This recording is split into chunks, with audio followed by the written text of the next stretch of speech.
I've been listening to KIRO since I was a kid. I can still remember tuning in back in 1980, back when my mom thought traffic on I-5 was bad. We had no idea. I bring this up because there's something I really loved back in 1995. When the Dave Ross show would wrap up at noon, Dave and the new Noon to 3 host would do this 5 to 10 minute crossover segment just talking about the news of the day. Well, that new guy was Dory Monson. I was already a fan of his from the work he did on the old King 1090, but now here he was with his own show in the KIRO Big Leagues, which was appropriate because the big leagues were exactly what sparked Dave and Dory's first memorable disagreement. The Mariners were threatening to leave Seattle without a new stadium. The Kingdome was literally falling apart. That September, King County voters went to the polls for a referendum on a 0.1% sales tax to help increase and help fund a new ballpark. Dave and Dory actually did a live debate from Westlake Park. Dory supported the new stadium, arguing that sports brings communities together in ways nothing else can. Dave was opposed to using public money. Well, the measure failed, barely, with just 50.2% saying no. We were on the verge of losing the Mariners in Seattle. But this was 1995, and then came that magical playoff run.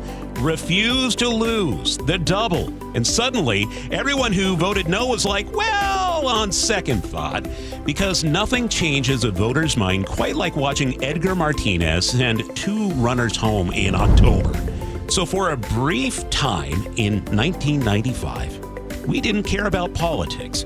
We were united by Junior's swing, Edgar's doubles, Randy's heat, and Buhner's intensity. We all became one voice, usually screaming and jumping. Playoff sports can do what politics never could: turn strangers into neighbors for 9 beautiful innings.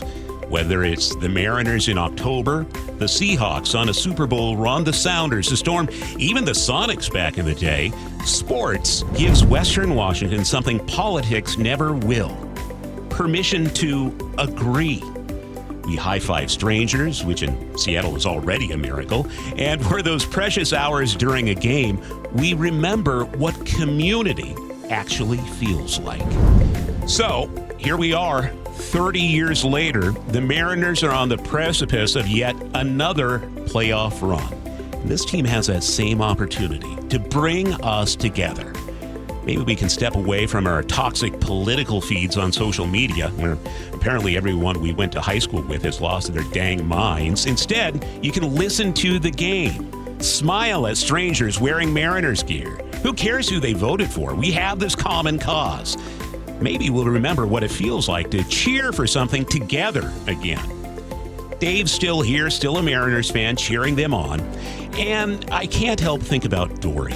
He'd be here at this very microphone, the one I'm speaking into right now, reminding us why these moments matter. So, let's come together. Let's cheer until our voices are gone. Let's remember what it feels like to be one community, united by the crack of the bat, a diving catch, a rally in the ninth. Guys and gals, we have this one thing we can all agree on.